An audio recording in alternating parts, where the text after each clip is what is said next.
SSM's Wednesday Global Africa program brings to you our news stories, exclusive reporting, and SSM perspectives on the day's top news.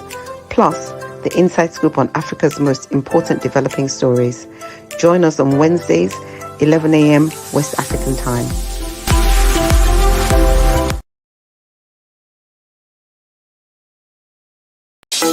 In a world where news flies around every minute, you need the ability to relate and connect with what matters and stay up to date. Schengen Story Media News Echoes program is Africans in Diaspora and at Home's leading English news network, one of the most trusted, respected sources for news updates on current affairs as they affect global Africa.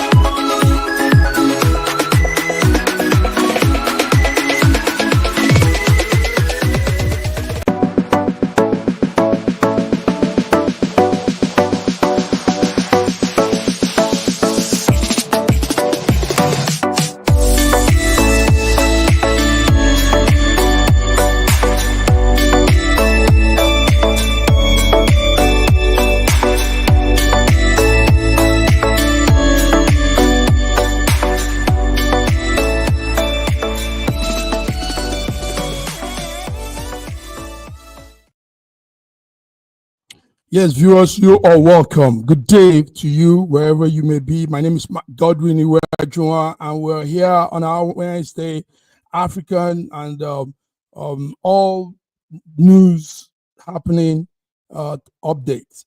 Once again, I welcome you. Joining me from different parts of the world, as usual, are my coordinators and friends, brothers, far away Toronto, Canada. Toronto, Canada is Sir George Chuku. Sir George, how are you? Good morning. Good morning, Massive Mark, and good morning, viewers from around the world. Welcome you to our Wednesday African update, actually. Yes. Wednesday African update, George. You're welcome. George, but before we go into the African update, there's a breaking news coming in now. Powerful earthquake in Turkey. A powerful earthquake in Turkey, 6.1 magnitude, have rocked that eastern part of Turkey and Syria. This is according to the Turkish Disaster and Emergency Management Authority. Well, they say no casualty, no human casualty for now. But this is George. So viewers, you can see videos. That's a man in an office, and as soon as he was about to stand up, there were vibrations, there were movements, the hall was shaking. That's the experience of earthquake. The whole place will be shaking, things will be vibrating. Now you can see that. So that's coming from Turkey this morning, as early as 8 a.m. Turkey time. This was happening in the eastern border of Turkey and Syria. So, well, you see more clips from there. I think this is the Syria part of it. He's a young man in a store, an electronic store, and you can see the vibration on the showcase, on the wall. Things are falling off. So that's the updates, the brief, breaking news we just got, and we hope all is well. George, he's just coming in. I don't know. Did you see that on your breaking news update? Yeah. Actually, I saw that. It's part of what we call where we are. This is where we are in what they call earthquakes in diverse places. It's been predicted, Earthquake and in diverse places. it is happening actually. So Mm-hmm. thankfully enough, there Mm-hmm. are no casualties, and I hope there will not Yes, be any. there will not be any. Yes, we hope there won't be any. Okay, George, thank you. Viewers, let's go into it.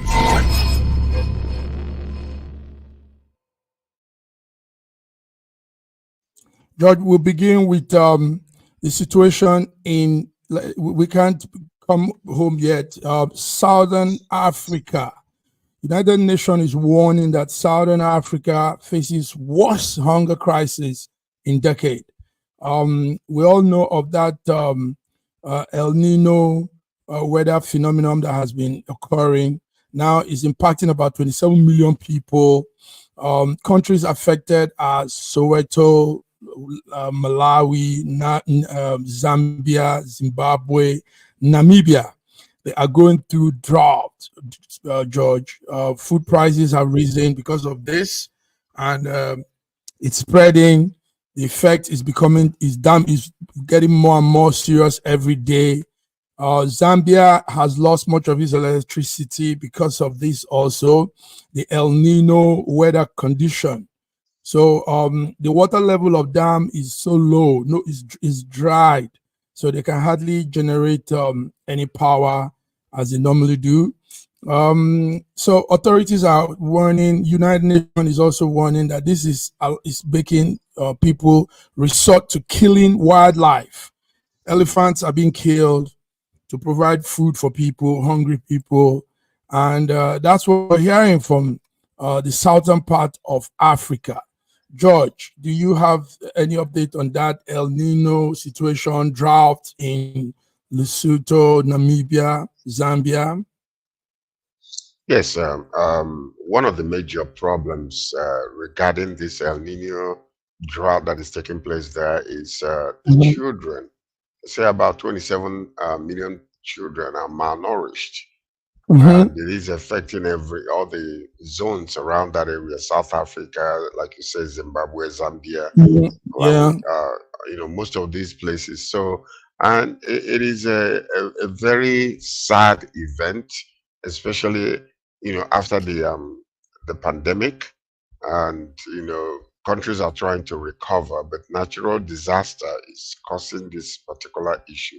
So UN is warning, and also they are pleading with other nations to contribute aid to these countries. But part of the problem is the demand on some of the war-torn zones is actually taken away from, like, the Gaza Strip, the Ukraine, all Yeah. these other places. Yeah. Sudan, as a matter of fact, is drawing away a lot of resources from these famine infected areas. So that's where we are Yes. today, and it is very, very unfortunate, because if they tell you 27 million children are being affected, you can actually multiply that by 2, and that is what we are really facing. So it is sad and very unfortunate. Sad and very unfortunate, George. The studio is trying to bring some files, some documents relating to that.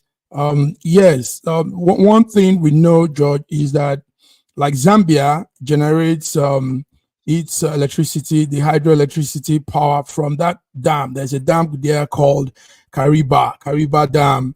And when you have drought like this and water begins to dry, see how dry the land is. Everywhere is dried. Animals can't see food to eat. Now, when you have that also happening, it affects electricity production, because that's what they rely on to power their hydroelectricity. And when that happens also, it brings other ripple effect on other things. The electricity is not powered. Other things begin to goods and commodity probably needs refrigerating, loses things, and all of that. So it's a serious thing. United Nations is Yes. warning, but United Nations also have to have plans for this. I mean, this is a world organization. Don't you think so?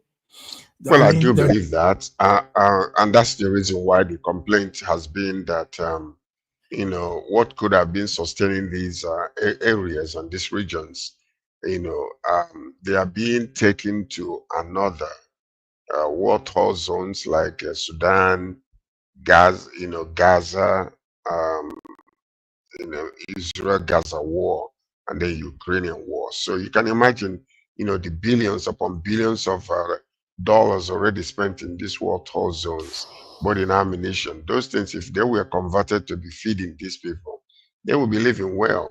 And these are one of those things that we're talking about. They were depending on this dam now. Zambia is not having, electricity, and you know what that does. So even the little they have no yeah, electricity to safeguard mhm, them. And safeguard some them. of the manufacturing companies, don't have light to manufacture what they are, supposed to be, as bringing out there. So that's one of the issues that we're having here. So it's Yes, highly unfortunate, but it, it, hopefully mhm. some countries can come together and bring some aid to this area to save the life of children. George, yes, we've emphasized on that several times on this show. Millions and billions of dollars spent on war, killing people, and trying to claim supremacy and all that, instead of being human and looking into humanity's solutions. So yes, indeed, what you said it well. Those money could be brought in, apart from bringing in food, George. This Western world could bring a mechanism where water is brought to those places. Those can be done. I mean, later we will be talking about Elon Musk going to the space. I mean, water can be brought in there. There are ways and tactics they could use to bring gallons of water, big tanks of water, and fill up all those dams that needs to be filled up, and also water the land and make it soft again. Yes, they can do this. They can. No, it is. They have the technology to do that kind of stuff, because especially in an emergency situation like this, the technology Mhm. is there where they can be building a lot of dams, Mhm. building a lot of boreholes. These boreholes Boreholes. can actually be put. You put some sort of technology whereby solar system can be using to Mhm. generate power in order to bring this water out and make sure that some of these people are not dying of thirst also, because it's Mhm. another disaster not to have food. But when you don't have Yeah, even the water to drink, that's another issue. That's double trouble that's right another there. Yeah. issue. hmm That's the So George. That's the. and if you look at the dynamics of Africa and the way OAU or some of these other countries are, if these situations were to be happening in some of these developed countries, you would have seen people coming together, countries coming together, providing resources. But because of the way that we have actually allowed ourselves to be baptized into these first world countries, our eyes are on them now for help rather than looking within, for other areas in Africa that are not having the same issues to supply aids and food to these countries. And this is one of the things we're talking about when it comes to Mm, leadership, leadership, leadership. Yes. Now leadership. we're coming to that topic now, George. George, yesterday, Fatima, our vice president, went to a board. There's an agency called um, NI, NSIA. NSIA stands for Nigerian Sovereign Investment Authority. Now, he went there and he made some statement that brought us to want to look into it. He said the leadership should look more into supporting youth entrepreneurship and diversifying Nigerians' investment portfolio.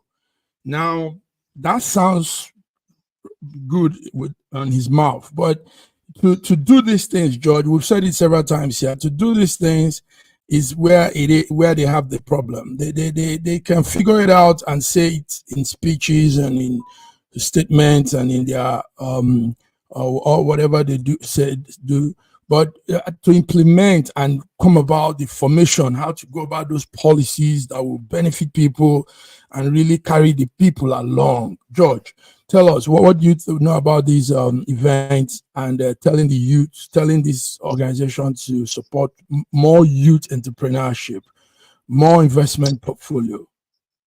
We have said this before, and we keep on, repeating it once again. When you have a government official come and say that these organizations ought to do such and ought to do this and ought to do that, you ask yourself the question, what are you in leadership doing? You're talking to yourself. Are you not talking to yourself? Okay, George. Tell me what you have done in line with that before these organizations can follow up. Because, you know a dead fish when it starts smelling from the head. If the leadership is not really doing anything, why are you expecting these companies, to diversify their investment? What is the government doing to make that investment to be the environment to be a viable environment for such investment? Are you talking about diversifying your investment when nobody can trust your currency? Bringing the money into the country. I don't know. There is no stability in the currency to assure me that in the next 3, 4, 5 years, that what I have put in there, I can actually receive my return on my investment. Yet the value of that money will remain constant rather than being depleted like what you have seen in our country. The money was 200 and something. 200 and something. Exchange rate was about I don't know, during Buhari era. It was what was it? But right now it has quadrupled.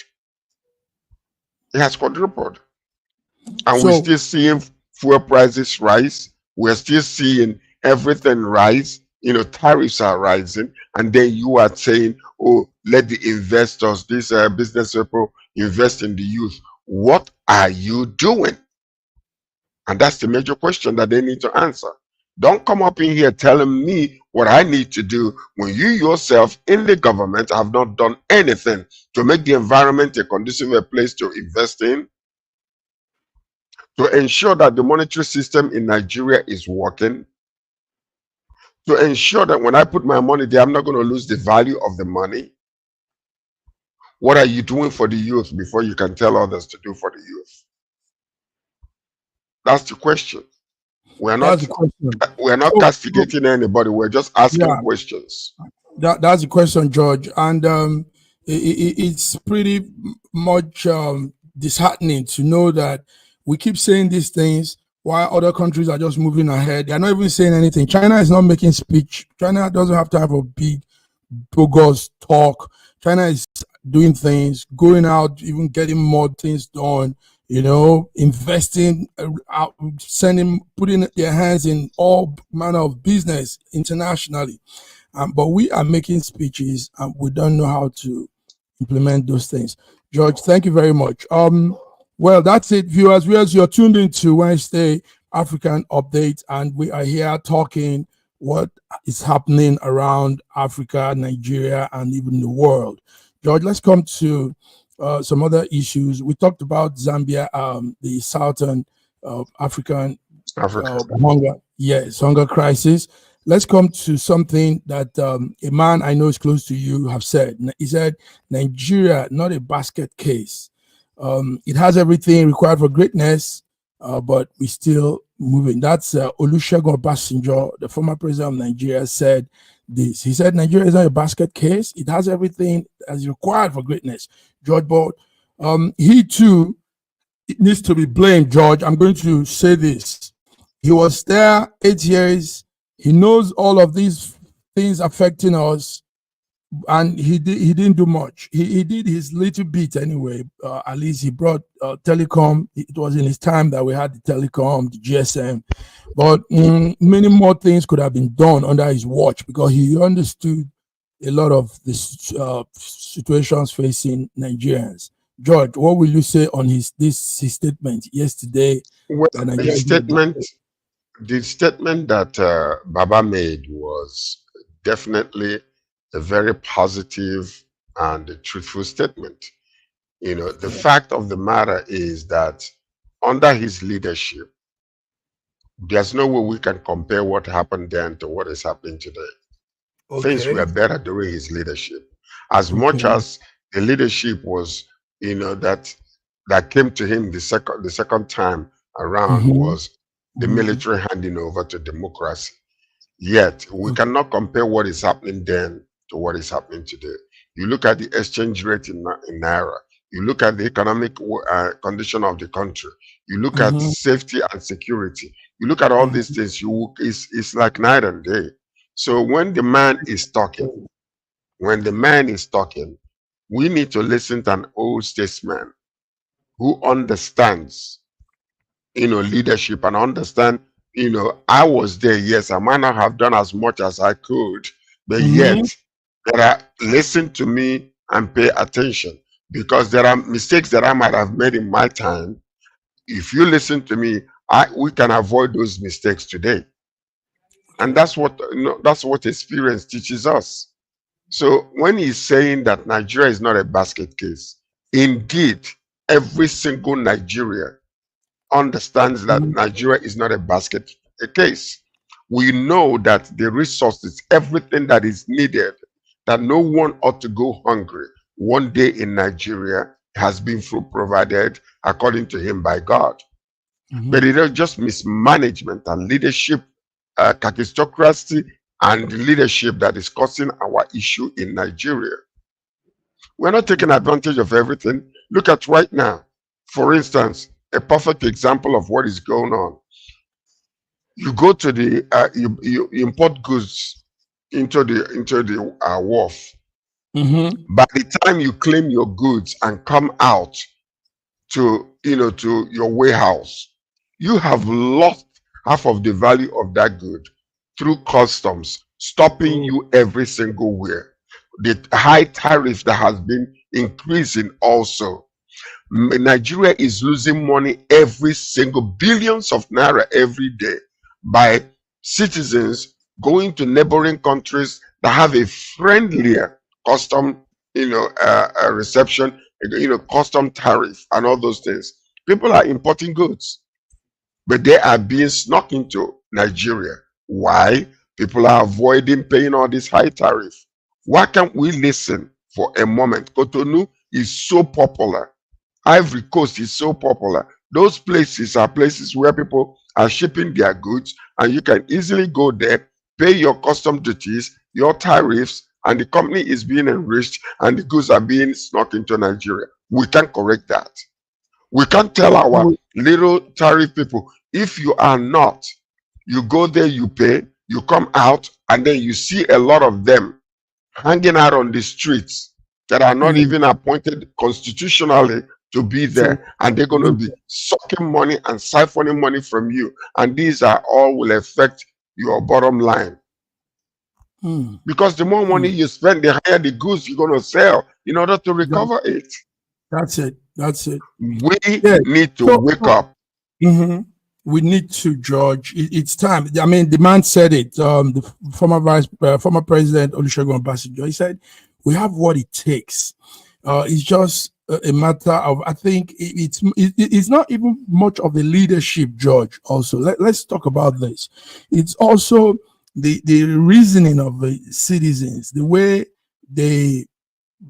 we've also been conditioned to, you know." Because like we're supposed to have Femi Oke as a special guest today, so that he can tell us his experience in the agricultural field he is now.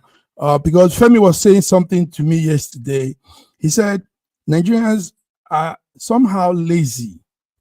You see, they have a lot of these things in their disposal, good land, arable land, all of these opportunity before them, but he said they're not tapping into it.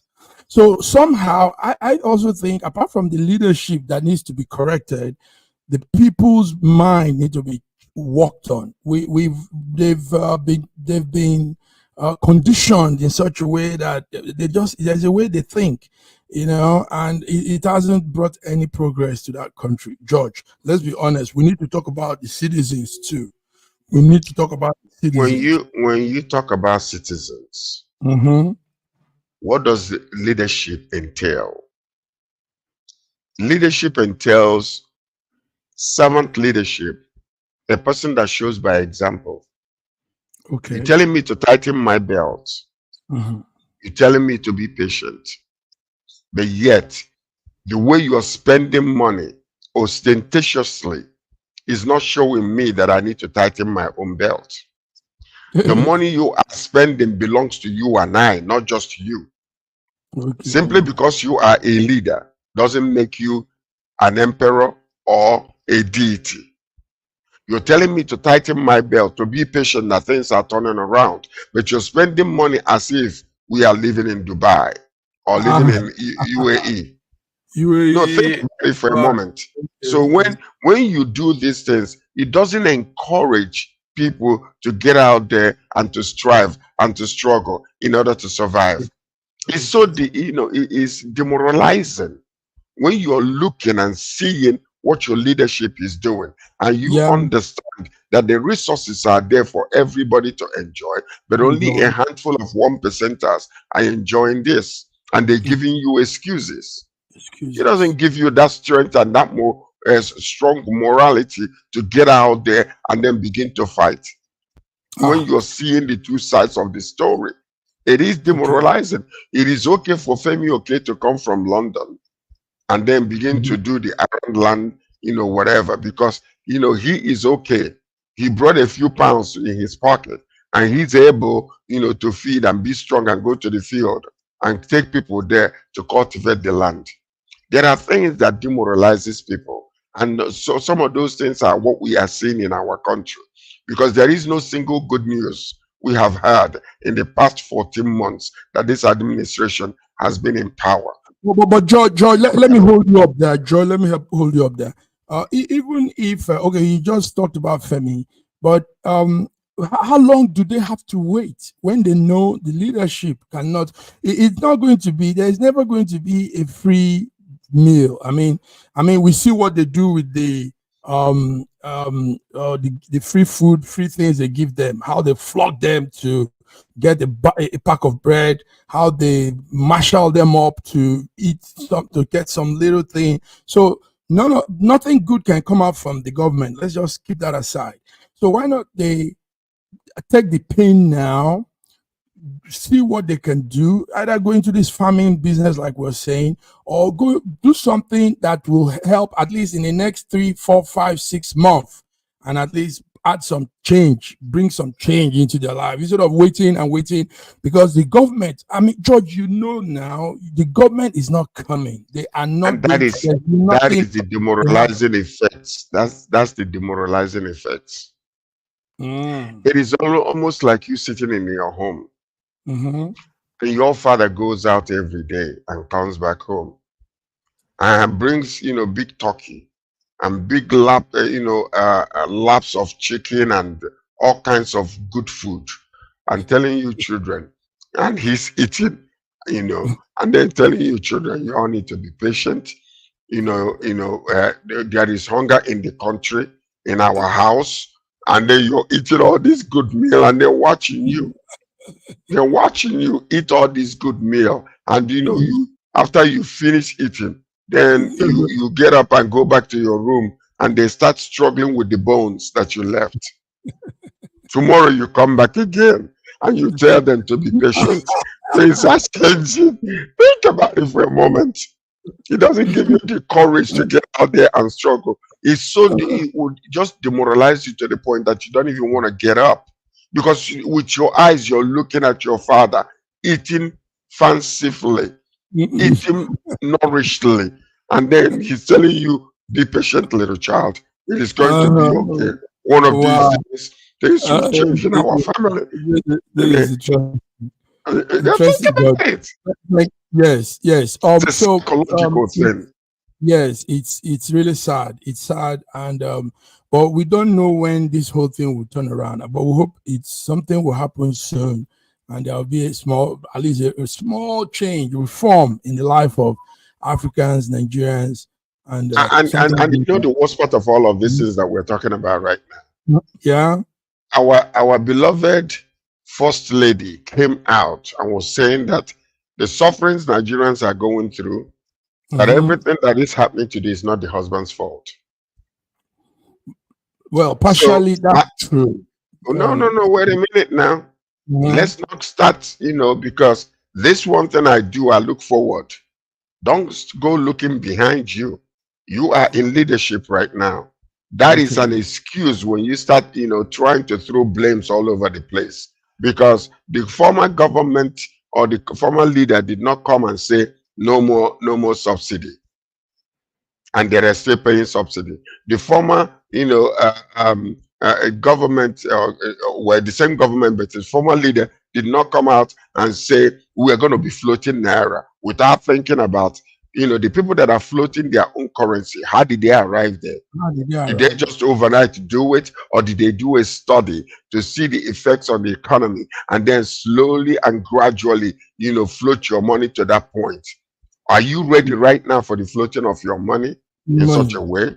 Okay, you said there are no more subsidies. You're not paying subsidy. Yet the gasoline, the gas, your fuel we are buying right now is 4 times higher than when you came in. So what happens to the stopping of the subsidy when you're still paying it? And why is the price still so high? The government did not raise the tariff when it comes to electricity. Neither did they, stop some of the things that are supposed to be helping the people daily, and then they are changing in their own eyes. So who are you trying to put the blame on? Did not your husband come out there and tell us that he can fix the economy? Okay, George. So these are the things we really need to listen to. Yes, I'm not blaming anybody, but sometimes we need to be careful the kind of statements we make, because we're shooting ourselves on the foot by saying those things. Wow, George, you put this one well. Thank you, George. Let's go on a small break. Viewers, this is it. We're here, George and I, and we're here on our Wednesday African Update. Let's come back. Please don't touch the dial. We're with you. SSM's Wednesday Global Africa program brings to you our news stories, exclusive reporting, and SSM perspectives on the day's top news. Plus, the inside scoop on Africa's most important developing stories. Join us on Wednesdays, 11 a.m. West African time.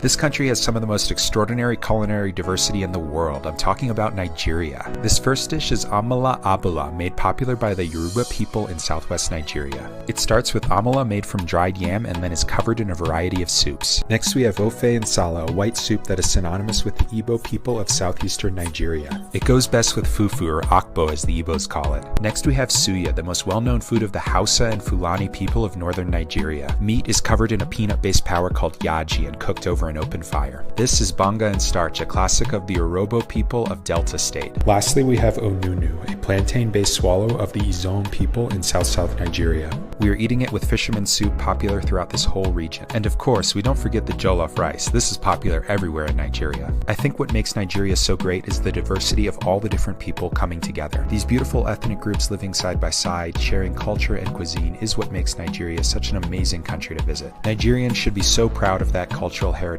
as there is so much more that unites than divides them.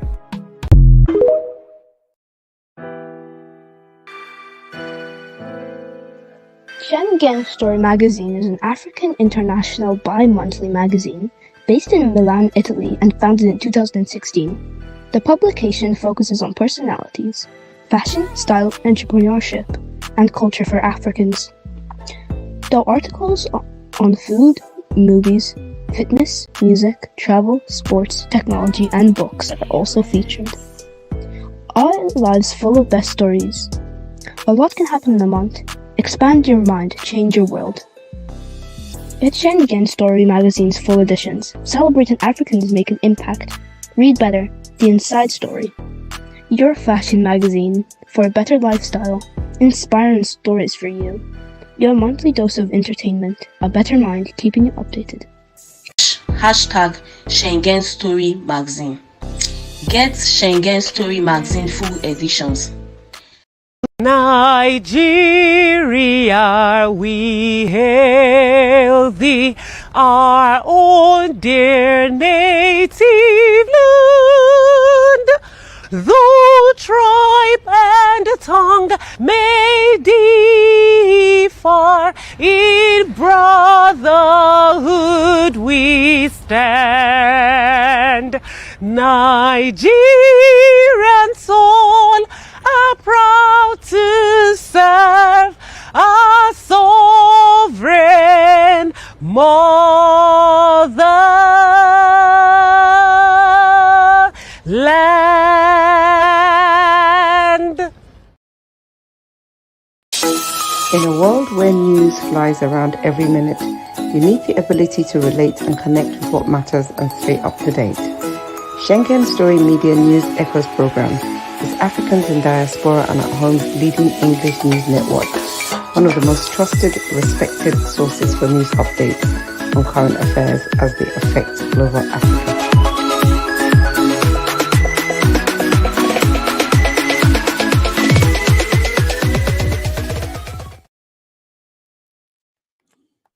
Hello, viewers. You're welcome.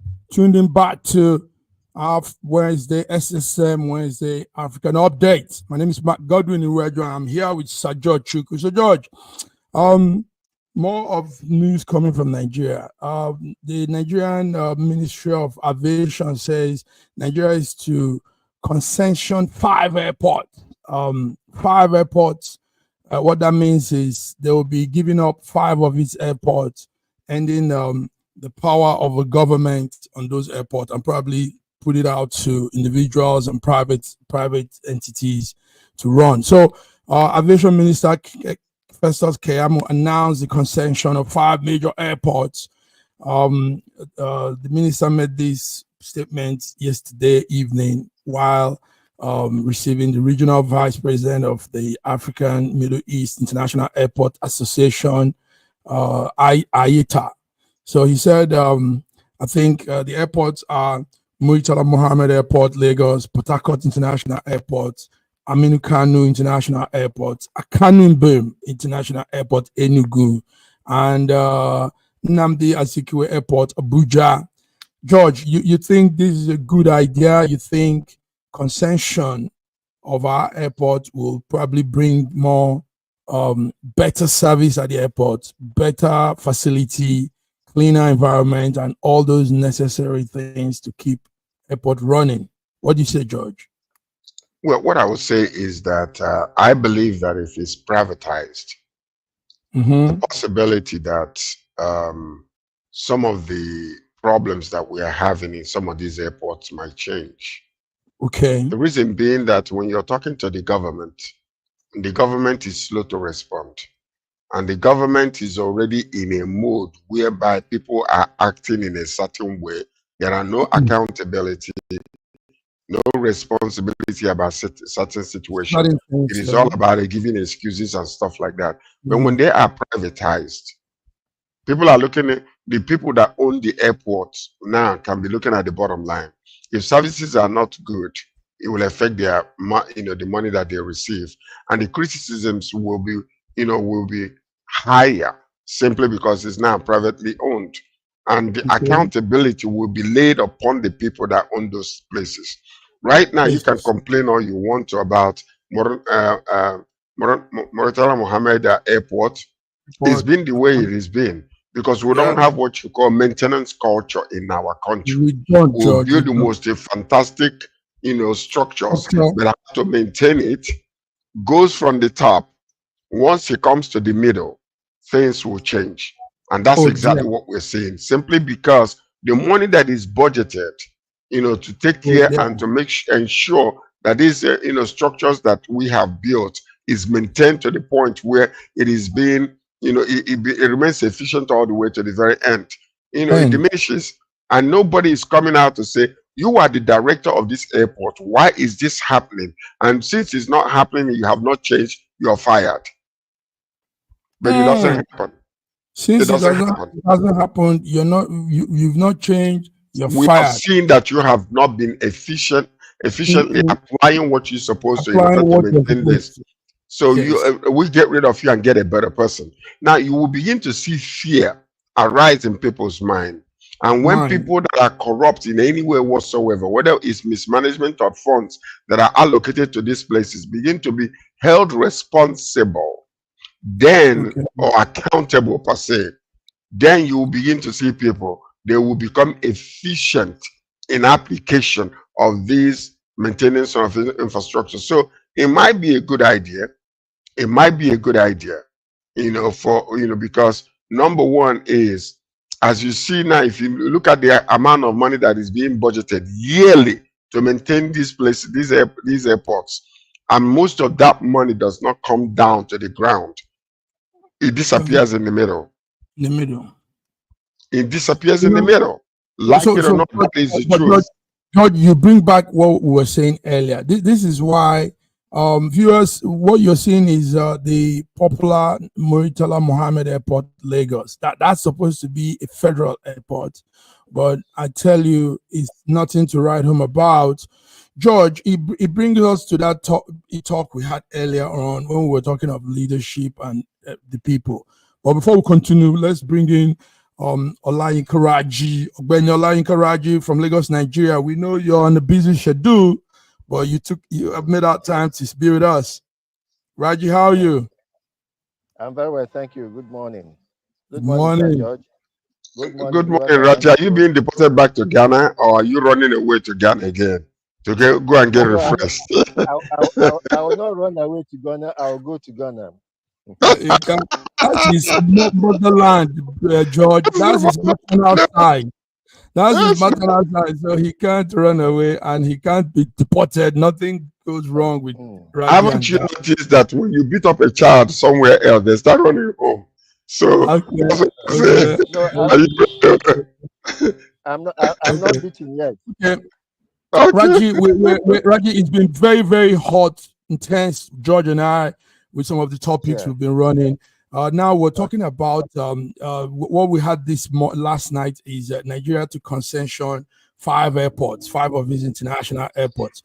And George said some pretty good thing. Nnamdi Azikiwe Airport, Abuja, Muritala Airport, Port Harcourt Airport, Akanembiom Airport, and all of them will be probably given to private entities or something. So George was saying something that I'm picking on. George was talking about people, the government handling it and not doing it well. And he said contractors are giving job.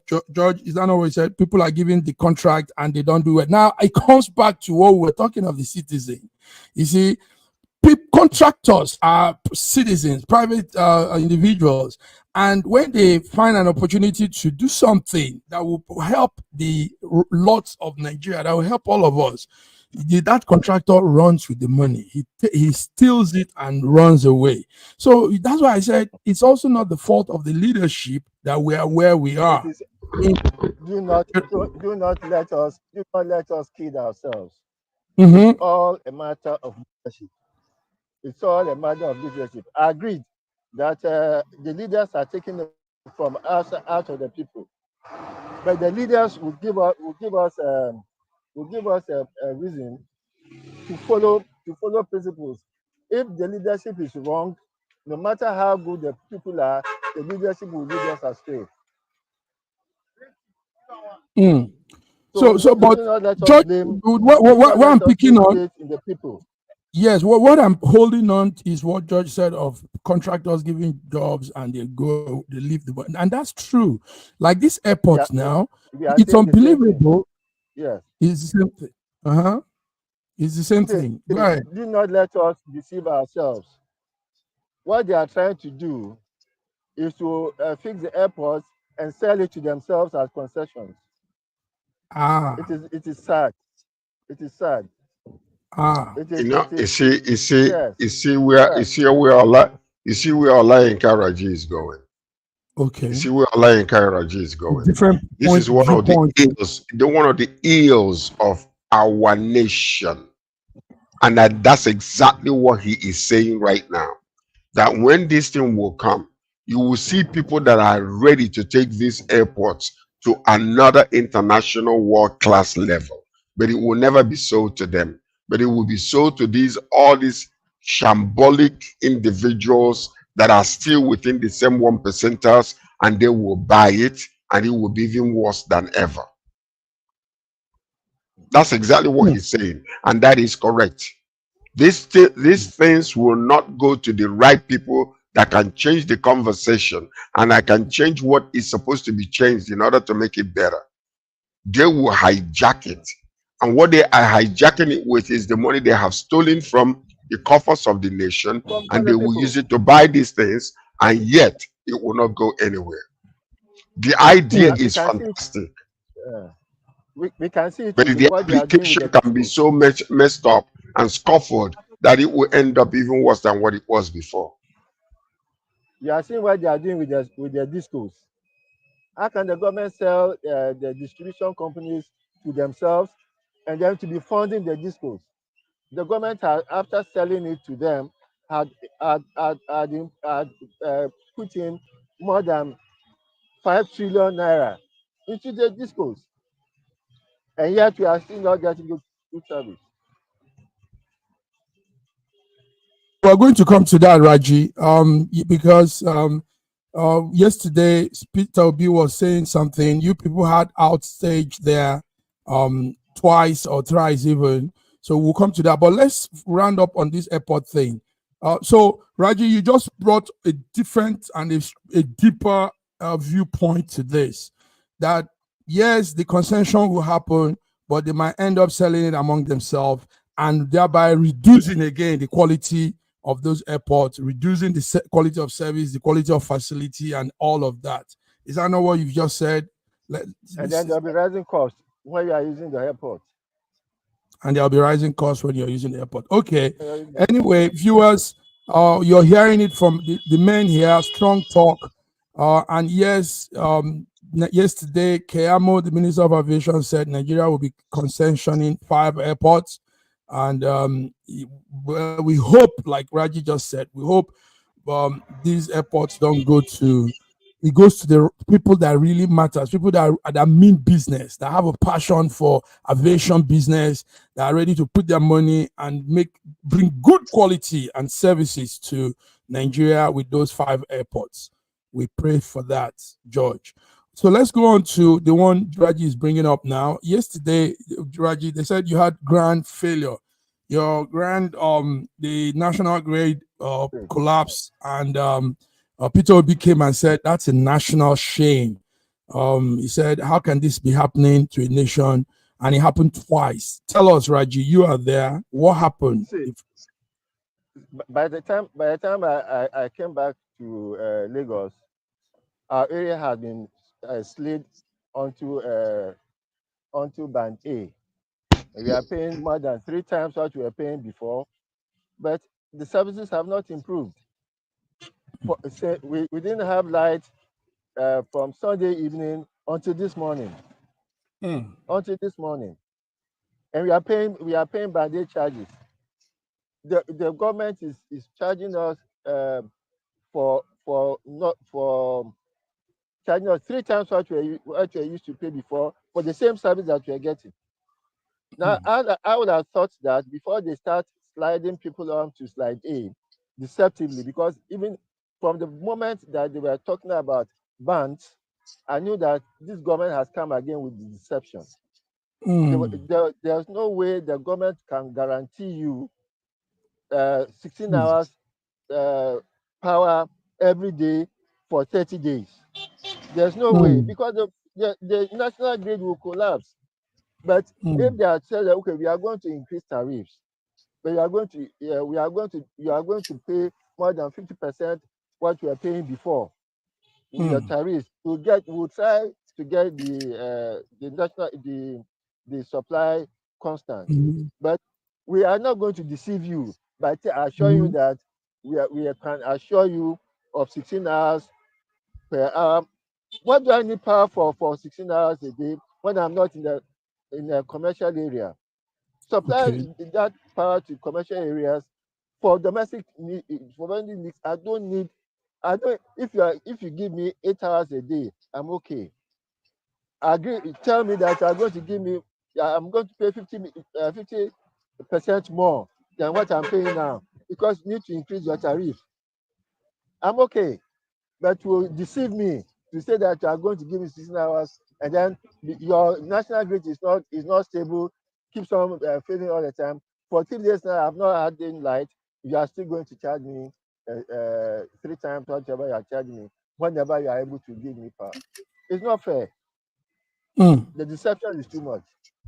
The deception What is we too need to do, much. what we need to do is if you are going to fragment the national grid and then make sure that those areas that we need power constantly will be supplied power. You don't have to load the national grid with all the power that you produce, but make sure that the power you produce go to those areas that will help the economy, that will help the industry. Charge them premium for it, and they'll be able to pay because they are assured of at least 16 hours a day or 12 hours a day within a certain window. They'll be able to pay for it. So they will know that for that window, they will be operational, and then they don't have to use their generators. They don't have to spend money on generators. Those of us who are in domestic areas, if you give us 4 hours a day, we are okay. Thank you, Raju. While we are busy improving the national grid. Thank you, Raju. George, we are hearing Raju give us that real-time update. Anyway, yesterday, Peter B., the LP president, also made an outburst. He said the grid collapsed twice. It's a national shame. George, we imagine in 2024, Nigeria is still talking about power outage. We're still talking about a shortage of light, electricity. We're still talking about all of these things that countries have moved past long ago, long time ago. Even Ghana, is that not so? Ghana do have steady electricity. Samak, please, before George Mhm, comes in, let me give you something. mhm, Globally, national grids are becoming unstable because of the time, of the age. What mhm, countries have been doing has been to segment their national grids. Instead of mhm, having a single national grid for the whole country, they have been mhm, able to segment it and turn it uh, into areas so that uh, if this area, for instance, will be served with a local grid, not a national grid. So let's national. localize our grids, and so that we will be able to know that okay, this local grid is supplied by this. Just like what has happened in Abia, for instance, in Aba, if the geometric power supply is as it is the same, that is a Mhm. local grid Okay, out of the okay. national grid. So Out that of the when national grid. anything happens to the national grid, those local grids will still survive. Survive. Yes. But anyway, what we are saying is not even about national or local. We're saying electricity issue should have been settled anyhow It it is will it be. is it is the It's same a sad thing. thing that we're not using the No, no, solar no, no, powered. no. Forget about solar for now, please, because the amount of money that we need to invest in solar is humongous. It is easier for us to go with the power stations that are built all over the country and segment and localize our grids. Let's Or localize how our do grids you say forget about solar when you are right there in the middle of because the sun?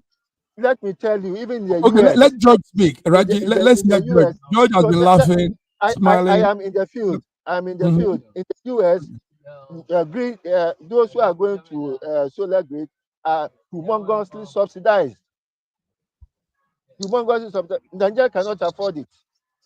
Don't let us You deceive see, ourselves about see, solar. you see, you see, you see, considering where we are, considering what has been going on, we might say that we cannot sustain it. But many developed countries are using this as an opportunity to enhance their own, How many electricity countries? in different How many areas. how So many countries? How hold, many hold, developed hold, countries are hold using tight, solar? hold tight, hold tight, hold tight, hold tight, hold tight. These are solar farms are being produced in many areas, and you see, one of the major problems we have is we stay in our own despicable, deplorable, state. We don't want to increase it with technology, and we keep on criticizing, the new, inventions that can help us out. What I'm saying is this: many countries today are actually using, this. Even in Canada here, there are so many the government is employing and using solar system to power street lights, to power a whole lot of other things, and they don't even touch it, because it regenerates itself on a daily basis. And but in our own country, where we have energy constantly supplied by the sun, where this some hybrid and even solar system can work more efficiently than any other place, we are underutilized, and we're still saying, oh, we don't have to do this and we have to. People are moving forward. So, George, People let's hear are Raji technologically once moving forward. again. Raji has said this. Let's hear Raji on why we can't use solar energy. Raji, give us. Look, Please make it direct. Let the viewers get hold it. on, please. Uh-huh. I am going for a solar energy exhibition now. It's holding at the landmark exhibition center. Okay. Don't let us say that we are criticizing solar. I am in the field. I am in the field. Now, do you know how much it takes to have a simple solar system for your house? And then you cannot go industrial with solar. There are many areas around Lagos, around Nigeria, that has been powered by solar street lights. We are not criticizing solar, but I'm telling you that it involves humongous investment. Humongous investment. That we have light. Of course, we have light. We have installations for corporate installations. For corporate installations where we have solar installations in excess of 180 kilowatt hour for corporate offices. For corporate offices, yes, we have it, and that beats running over a long time. That beats running generators. We have it, but I cannot. I'm telling you that even in the so-called developed areas, it is seriously subsidized. It's seriously subsidized. You can't have solar farms just So what for you're saying, Raji, which industry? Raji, Yes. is we can't use solar in Nigeria because it's cost effective. That's basically what you're saying. Yes. Now, what does those cost? What are those things that are expensive, that is costly, that we can't afford? Why can't we afford those things once and for all and have electricity all the rest of our lives? Do you know how much a simple maybe 10 kilowatt hour lithium battery setup No, is? but did you hear my question? Did you hear my question? I said, why can't we? I'm answering you. Yes, why can't we I'm once and answering for all you. do those cost-effective processes of getting solar energy, and for the rest of our lives use electricity? Why can't we just do it once and for all? Why do For we the say rest it's of your life, cost-effective and we continue what to is live in this darkness sure. in 2024? What is the life cycle of your usual lithium batteries? That is about 8 years at time. The initial cost for that will set you back by more than 20 million naira. That is for the batteries alone.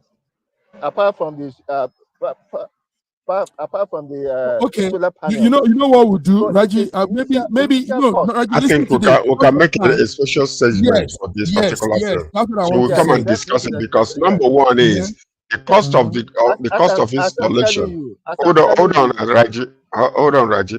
The cost because of we're ramping up installation, now. the cost of installation might be high, but the benefits accrues, so much so. It's just like people that are buying electric cars today. They don't go out there and buy gas, fuel, but they charge their battery. The minimum charges that it takes to charge their battery is cheaper than what they're going to be paying at the pump on a daily basis. So these are the benefits of using solar system and using hybrid sometimes. So, but what is happening is we condemn it because We are not when you're talking condemning it. about subsidized,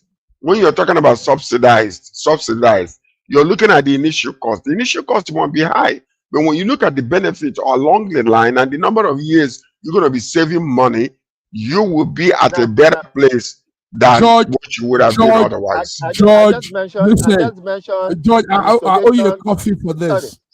Raji, George, you listen to what we're saying. Raji, you see, what you're doing is good. I will love what you're doing.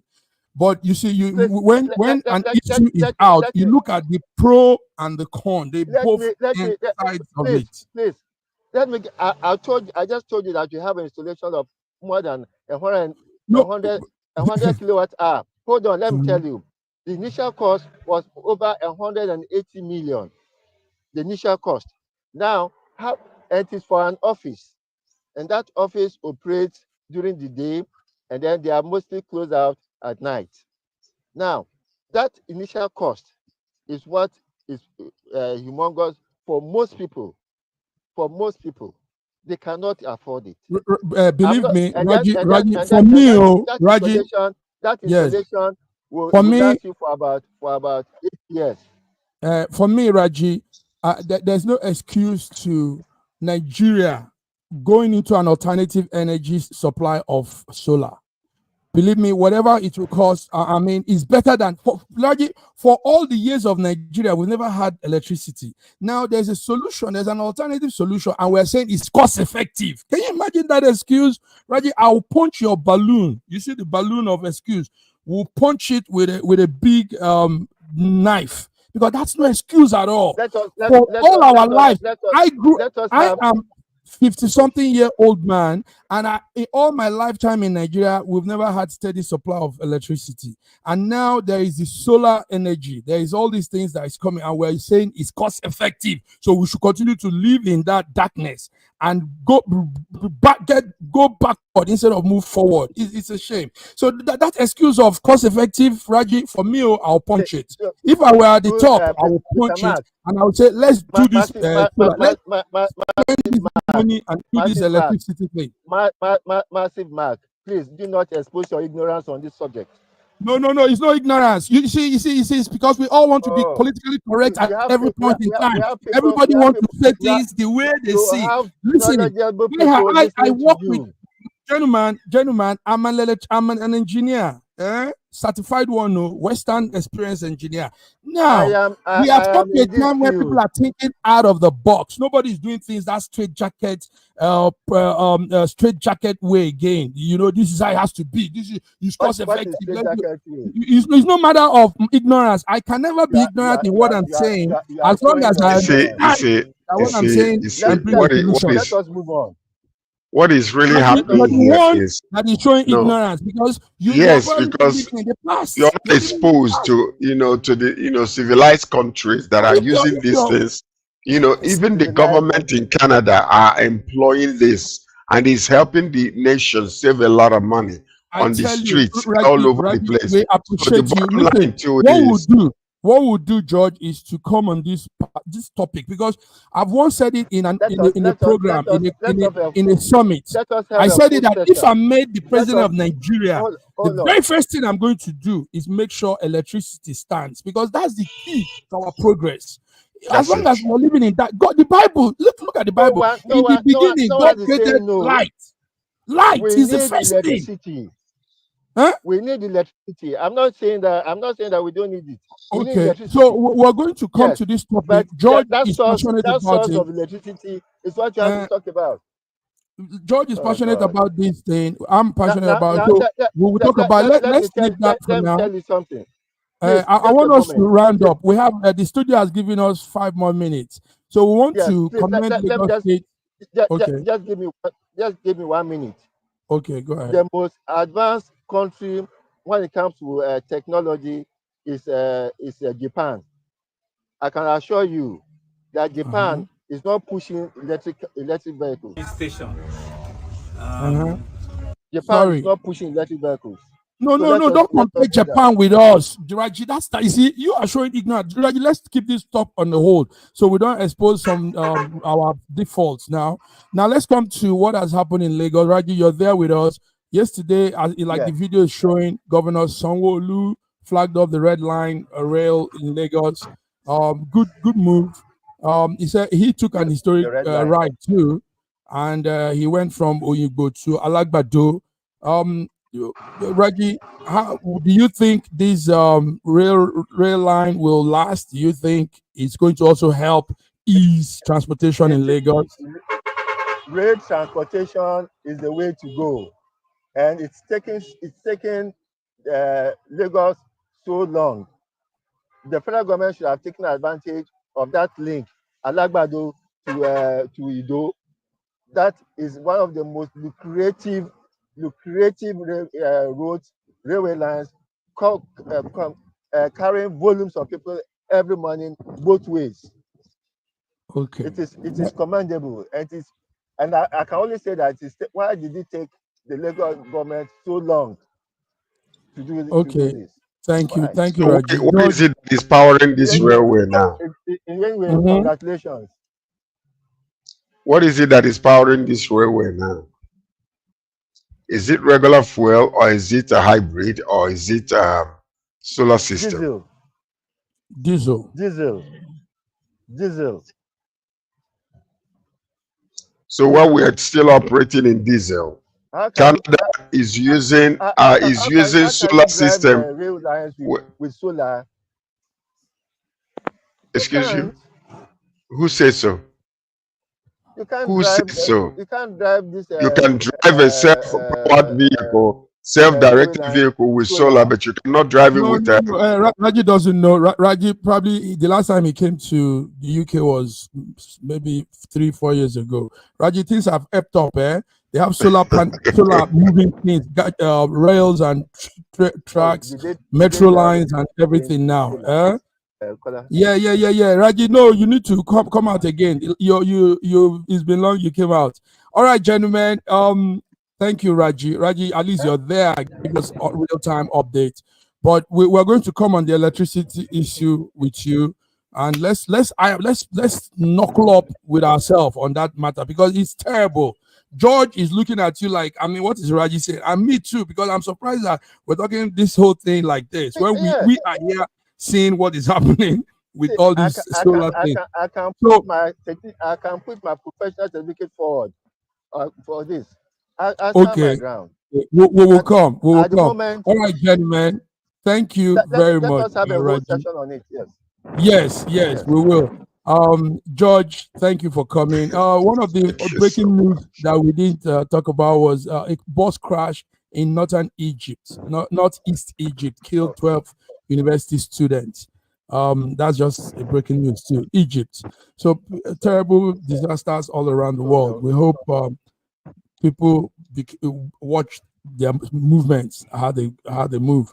All right, George, do you have any last comments for today before we go? I just want to wish everyone watching here today a fantastic rest of the week. Until we see you Friday, stay tuned and remain blessed. Thank you, George. Thank you, and thank you for staying calm when Raji was saying what he was saying. You didn't come hard like you used to, because you have your facts, but you still stayed calm. You didn't want to.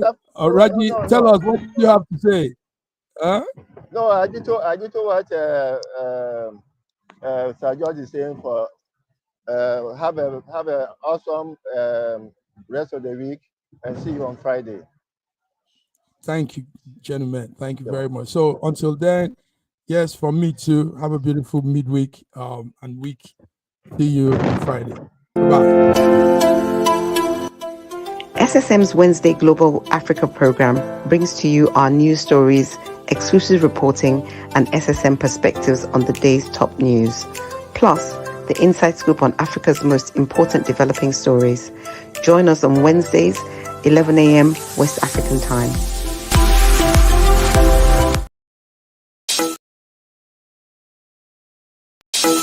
In a world where news flies around every minute, you need the ability to relate and connect with what matters and stay up to date. Schengen Story Media News Echoes program is Africans in Diaspora and at Home's leading English news network, one of the